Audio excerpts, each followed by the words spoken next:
Greetings. Good evening, George. Good evening. How you doing there, brother? I'm doing very well. Good, good.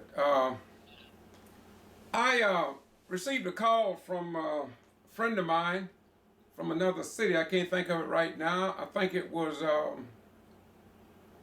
Swainsboro, I think. But anyway, you told me you might be having some problems down there. What do you want to talk with the Getto Free Press about this evening? Well, I'm in Sparta, Georgia, and I want to talk about the COVID situation that we have here. Okay, I can't hardly hear you. I can't hardly hear you. Now stand by a minute there, brother. What's your name, bro? Marion Warren. Okay. We had a meeting years ago when the Secretary of State, Brian P. Kemp, was doing all kind of strange things to black elected officials, as well as impediments and suppressing the black vote and moving blacks from office. How's everything going along the lines of your Board of Elections over there? Everything seems to be going along fairly well. We'll survive the 2022 election. Okay. Yeah. Okay, my beautiful brother. Where's the other brother, the veteran that was with you when we met in Gordon a few years ago? Deputy Ingram. That's his name? Yeah, Wayne Ingram. Yes, sir. Okay. Yeah. How's he doing? He's doing fine too. He now works at another location. He don't work in Sparta anymore. Okay. All right. Well, tell us what's going on over there, man, in Sparta in Hancock County, man. At one time, I understand that your courthouse was burned down or something over there at one point. Why was that burned down? Before we get into it. Well, the courthouse burnt down in 2013. They say a squirrel did it. A squirrel? Yeah, that was the ending result. That was the claim anyway. Okay. All right. Well. I just like Tyrone Brooks one told me about that, so I often like to readdress that. But okay, tell us what's going on over there, man, and just fill me in, brother. Everybody, I got you live on Facebook, and I'm here in Valdosta, you in Sparta and Hancock County.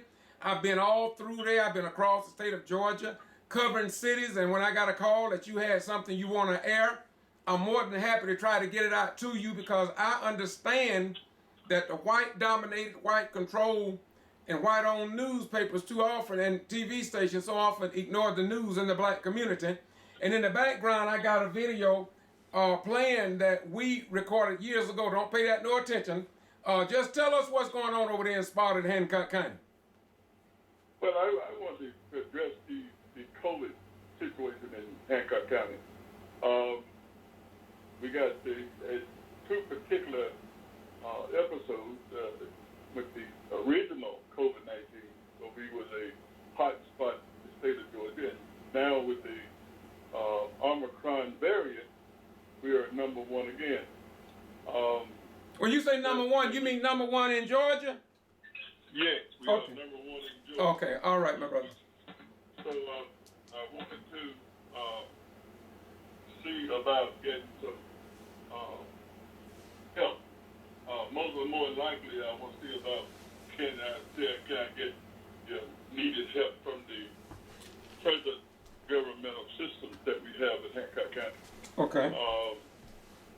there don't seem to be any urgency here concerning that.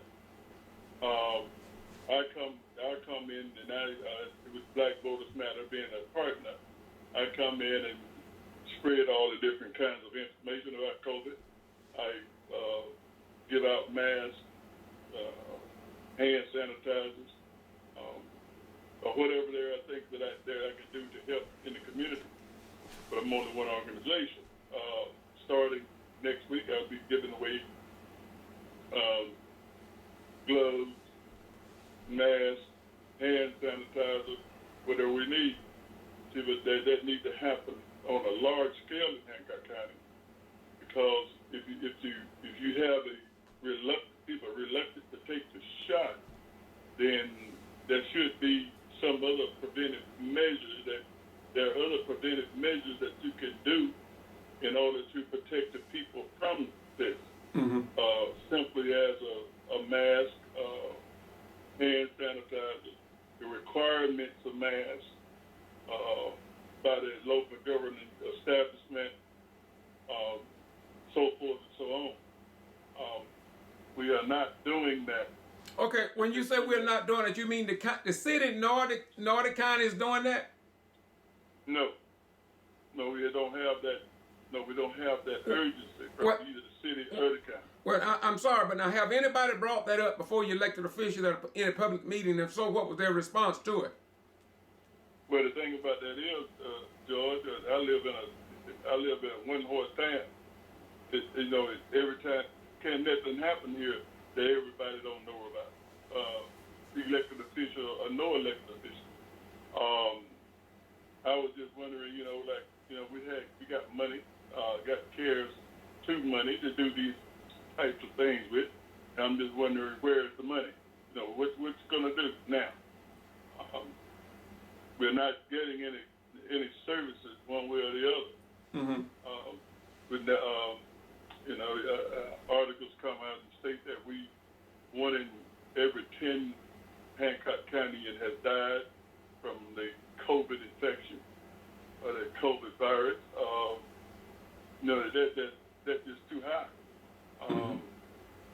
And I also understand, that we are a predominantly black county, and in the statement is always made when white people catch a cold, black people catch pneumonia. Mm-hmm. So the effects is terrible here. Losing people, like we got massive. Like right now, we're number one again. We're just sitting on that number one, and I'm trying to figure out why we just sitting on that number one position. We got towns smaller than us. We got our next door neighbor there, Warrington, is smaller than us. That they don't have this horrendous problem with the COVID virus. Whether it's evidently the amount of education and the amount of awareness and urgency by government to ensure the safety of their people is not being done. So if they can't do, they're not going to do it. They're obligated to promote the safety of the people in the community, in the whatever domicile that area that they're in, that they are over. That's why they sit where they sit. But that's not being done here. Well, I go back to what I said, my beautiful brother Warren. I still say that what kind of public pressure have been placed on your elected officials there in the city, in Sparta? Well, the press. Well, I don't know. As far as pressure, yes, sir. I don't know of any that has been put on them. They just go day to day, day by day, and you watch individuals die. I think sometimes that's quit that's a standard. Okay. That's what we do. Okay, what I'm getting at, my beautiful brother, I know some of these cities, and Commissioner Olivia Coley Pearson, I was going to text you a number. I don't know if I did or not, but uh, you got GMA who visited a lot of cities. You also had Reverend Malone out of Waycross, who was going around in that big bus compatible to Black Lives Matter and Voters Matter and all that kind of stuff. But I'll try to give you his number, maybe you can get him. But somebody from Atlanta, they even got a black organization up there, a group of people going around. They haven't come to Valdosta yet, but I understand they going around and checking on that. And as well as that money from the executive order that Biden signed into law. Yeah, that needs to happen. When you got only thing I'm saying that if you got a location that's critically affected, right, as Hancock County, Sparta is, that should be everyone in Hancock County, Hancock County, period, should have personal test kits of their own. Right. At home, where all the masks that they can stand.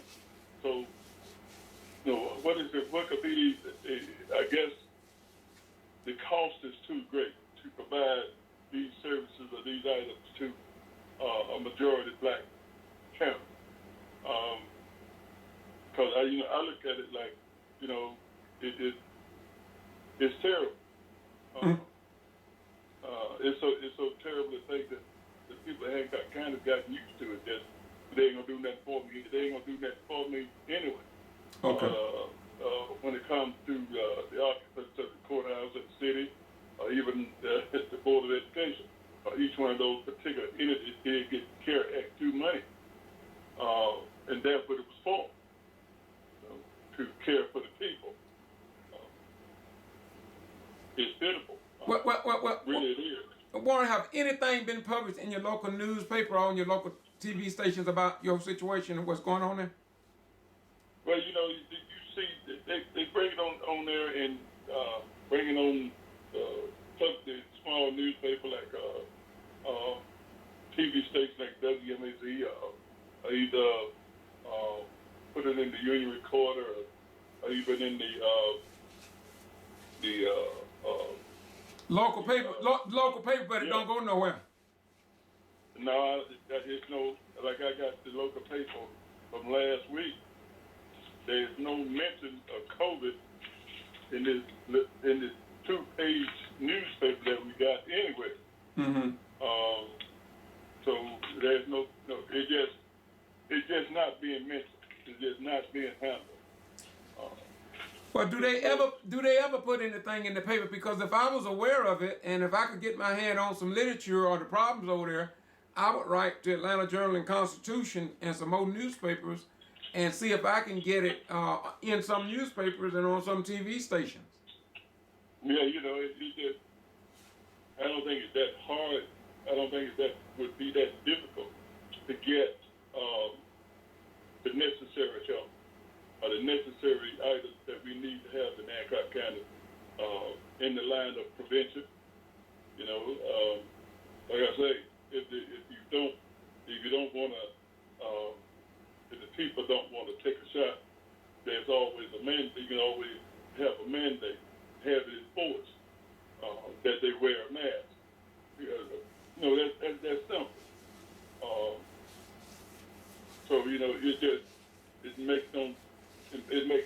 makes no sense to me, especially when it comes to leadership as to what's going on in Hancock County. Well, from what I've learned by going across more than half of the state of Georgia, what it is your elected officials who's sitting in those seats, and we are the ones who put them there. Yes, that's true.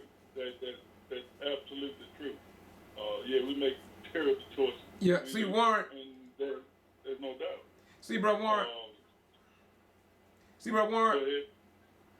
Go ahead, brother. Go ahead. Yeah, yeah, we do. We make we choose for reasons other than the fact that if something gonna be good, done good for us out about whoever we choose. Yeah, we do. But you know that still does not negate the fact that the help that we need when situations come into effect like this. They don't. You know, I'm a veteran and I can get COVID shots wherever I need from the VA, but everybody's not that fortunate. They can't do that. You know, they can't get that the material things that they need from the veteran, from the government. You know, especially with the living in a county that have a very high case of harvesting individuals. So, you know, so what my question is, what is the people left to do? They're only left to die. And say, okay, well, another group of folks gone, and surely that will probably be the case. Matter of fact, my daughter and her baby both had COVID, and I know people now that are close to me that just have been having a bout with it too. So it is a serious situation. You know, it is. Yeah.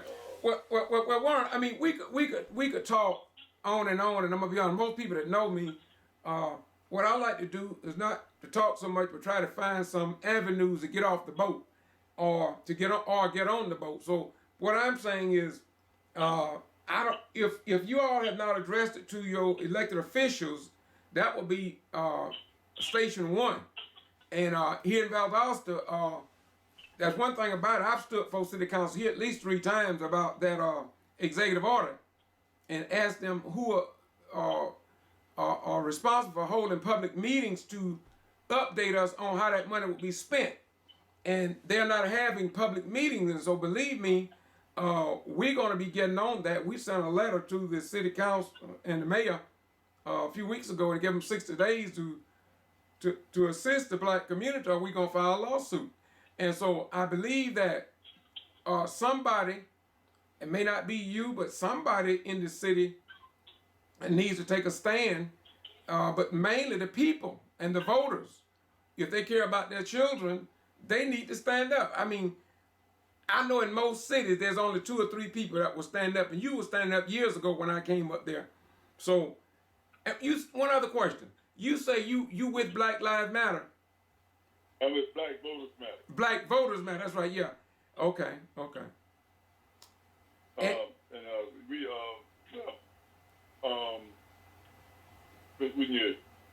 When you're looking at it from that state, when I was listening, I was on a webinar.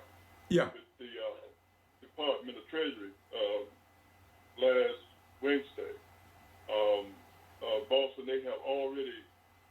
The small towns have already sold us out already, because the money came to us on April the 10th, 2021, came to the city, and up to this date, there's very few counties that understand that they got money. They know that money is there, and the ones that does, such as Hancock County, and I made them aware of the fact that they had it. Out of all the money that they got, they only distributed $300,000 thus far. See, somebody had wrote the Department of Treasury, obviously tell them that we are not attempting to use the money. So in the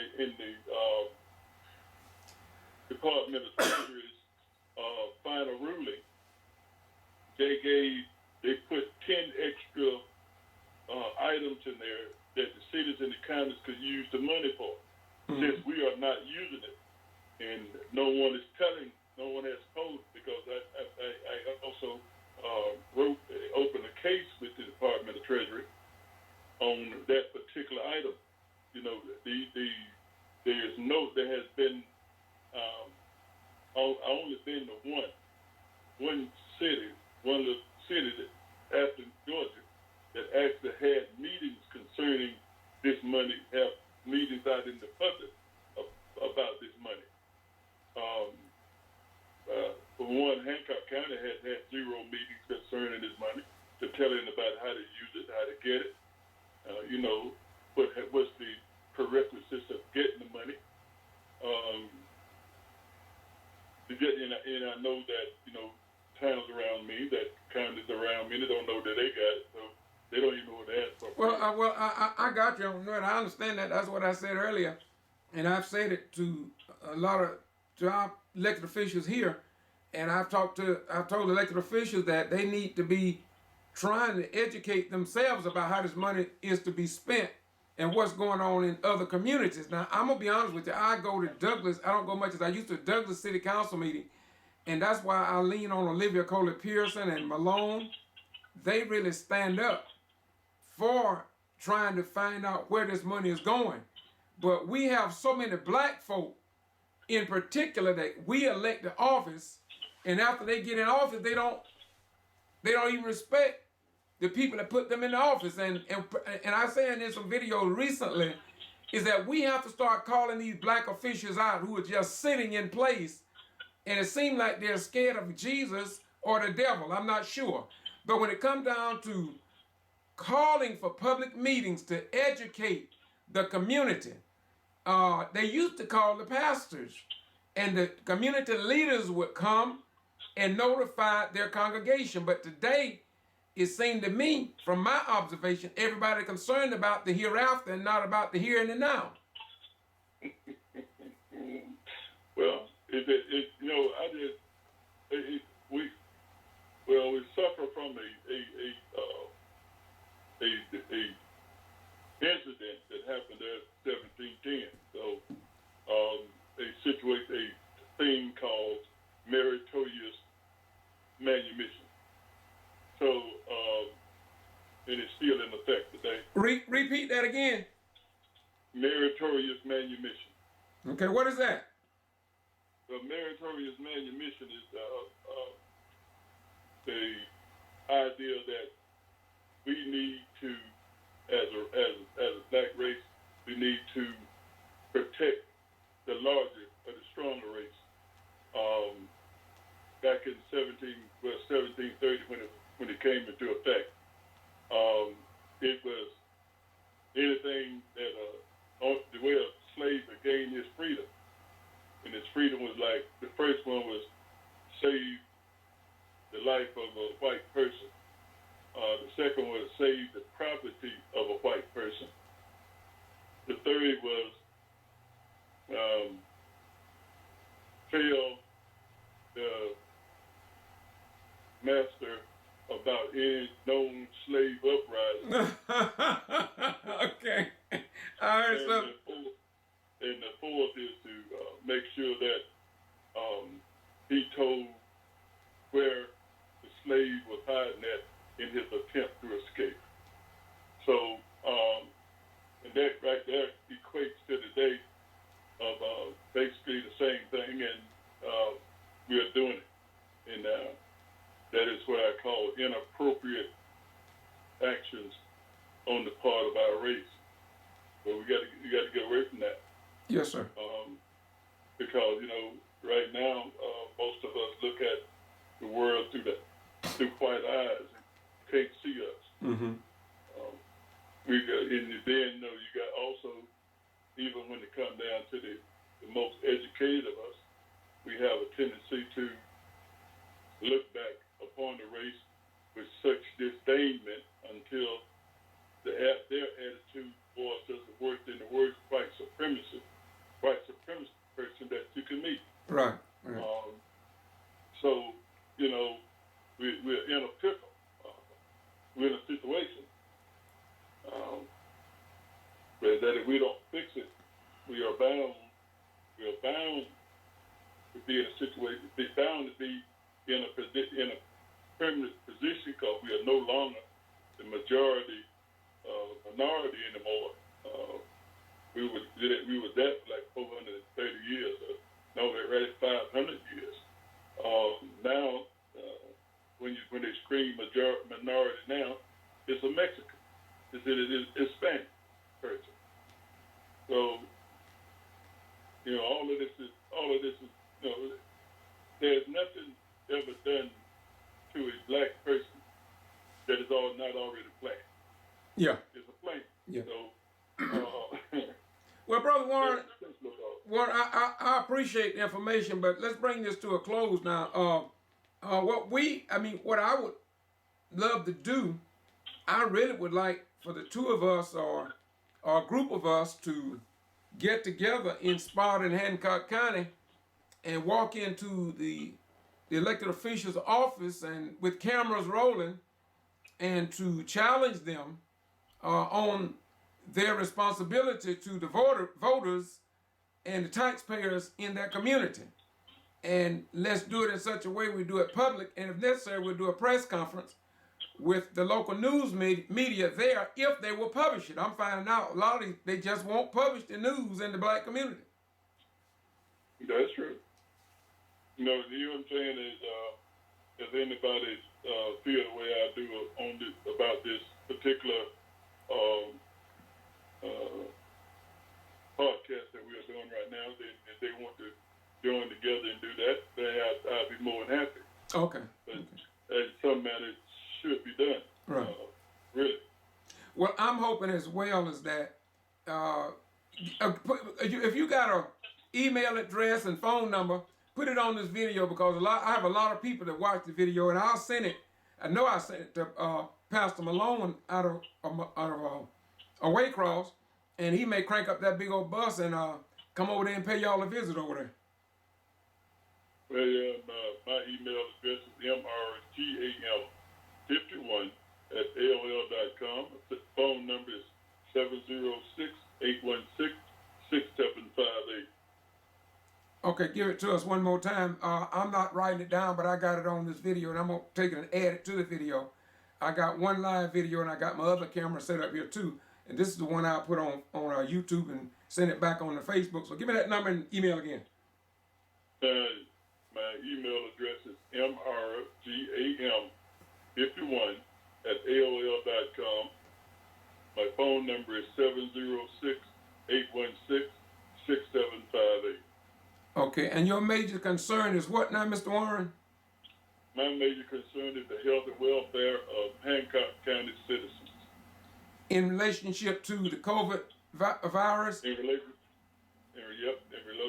to COVID, the continual effects of COVID-19. Okay, and not getting the support that you think you deserve over there? No. And you really are speaking up for the people who are not veterans, because you say you're a veteran, you can get access to this material. Yes. Okay.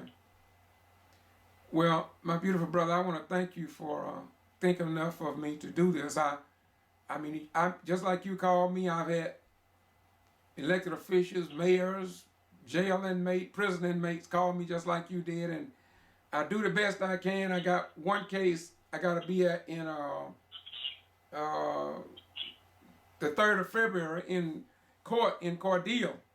And this brother is like you. He's a warrior. His name is Charles Brown. You can Google him on Facebook. And he's working with the prison system.